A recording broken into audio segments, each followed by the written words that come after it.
This, ladies and gentlemen, is a mythical norm. It operates by uprooting and destroying the hopes and dreams of the very students it preys upon. It was bell hooks that once said, "Educating is always vocation rooted in hopefulness."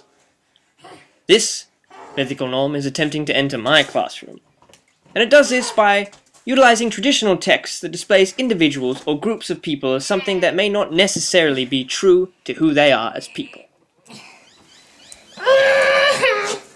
I am Nathan Melfi, and I believe that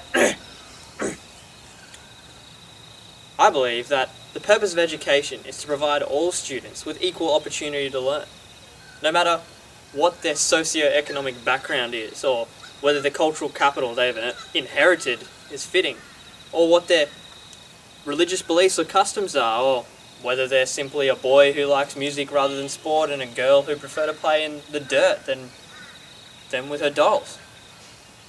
The purpose of education is to provide, the tools that students will need in order to succeed. And it is our job as teachers to create a socially just learning environment to cater for the needs of all the diverse students. Just allow me to demonstrate.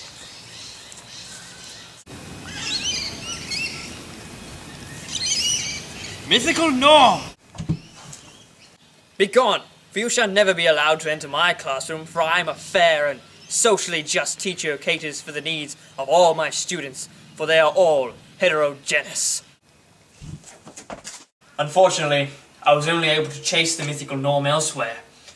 The reason for this is because society still gives it power and allows it to thrive with this passing down of traditional texts and this gender socialization process that we all go through that ascribe certain gender roles to men and women.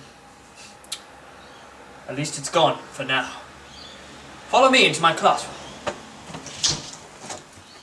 As teachers, we play many roles, all of which incorporate being both a leader and a follower.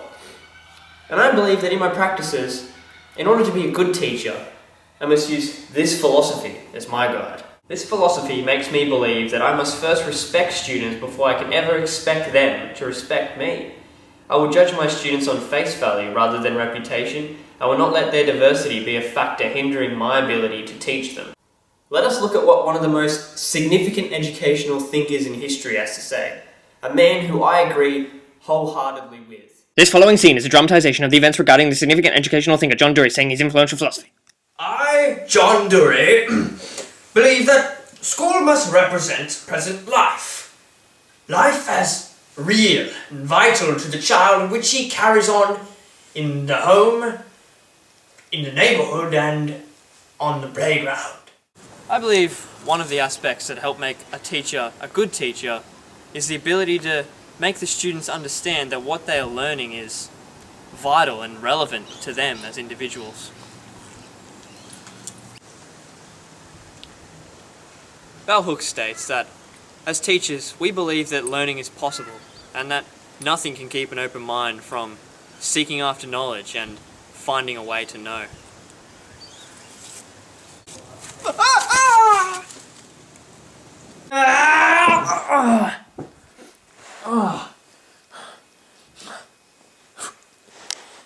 It appears we have stumbled into the realm of the mythical norm's byproduct, the gender stereotype. What is that noise? What are you doing? No boy in my presence will enjoy practicing for music class. You're a boy, which means you must like rough sports and be good at them too. None of this girly, music arty stuff. This horrendous display is what society deems to be the norm. It is the process that shapes a boy or a girl to be fitting into the beliefs of what society thinks is appropriate for their sex. This process will not be a factor in determining my students' choices about themselves in my classroom. Because as I said before, a teacher plays many roles, but none of which are anywhere near as important as this one.